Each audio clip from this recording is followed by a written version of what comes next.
ദിനം അധിനിവേശത്തിന്റെ കാൽച്ചങ്ങല പൊട്ടിച്ചെറിഞ്ഞ് ഇന്ത്യ സ്വാതന്ത്ര്യത്തിന്റെ അനന്തവിഹായസിലേക്ക് പറന്നുയർന്ന സുവർണ ദിനമാണ് 1947 ഓഗസ്റ്റ് 15.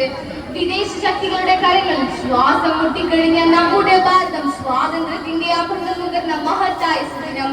ഈ പുണ്യദിനം നാം ഓരോരുത്തരും ആഘോഷിക്കുകയും ഓർമ്മിക്കുകയും ആചരിക്കുകയും ചെയ്യുമ്പോൾ നമുക്ക് ഭാരതത്തോടുള്ള പൂർവ്വം സ്നേഹവുമാണ് പ്രകടമാകുന്നത്.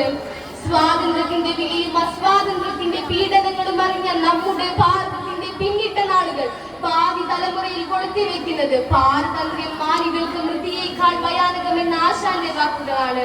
ഒരുപാട് പുണ്യാത്മാക്കളുടെ ജീവത്യാഗത്തിന്റെ ഫലമാണ് ഇന്ന് നാം ഈ അനുഭവിക്കുന്ന സ്വാതന്ത്ര്യം എന്നത് നമുക്ക് മറക്കാതിരിക്കാം. രാഷ്ട്രപിതാവായ മഹാത്മാഗാന്ധിയുടെയും നേതാജി എന്നറിയപ്പെട്ടിരുന്ന സുഭാഷ് ചന്ദ്രബോസിന്റെയും പണ്ഡിറ്റ് ജവഹർലാൽ നെഹ്റുവിന്റെയും അടക്കം ഒരുപാട് ധീരദേശാഭിമാനികളുടെ ഓർമ്മകൾക്ക് മുൻപിൽ നമുക്ക് പ്രണാമം അർപ്പിക്കാം. ഒരുപാട് കാര്യങ്ങളിൽ ഇന്ത്യ ഏറെ മുന്നിലാണ്.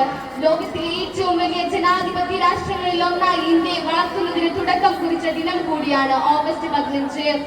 1947 നിന്നും 2024 എത്തിയപ്പോൾ ഇന്ത്യ ഏറെ വളർന്നു.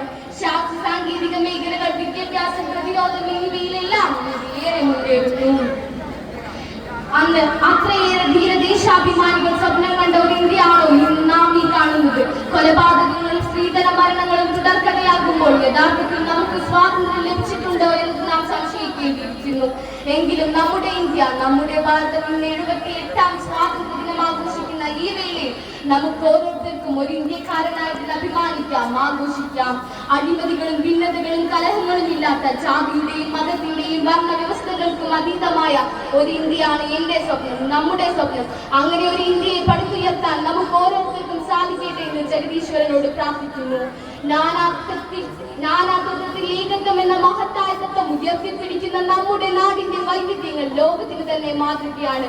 അങ്ങനെ ഒരു ഇന്ത്യയെ ലോകത്തിലെ ഏറ്റവും വലിയ രാഷ്ട്രങ്ങളിൽ ഒന്നായി ഇന്ത്യയെ മാറ്റുവാൻ നമുക്ക് ഓരോരുത്തർക്കും സാധിക്കട്ടെ എന്ന് ജഗദീശ്വരനോട് ഒരിക്കൽ കൂടി പ്രാർത്ഥിച്ചുകൊണ്ട് ഞാൻ എന്റെ വാക്കുകൾ ഇവിടെ ഉപസംഹരിക്കുന്നു. നന്ദി, നമസ്കാരം, ജയ്.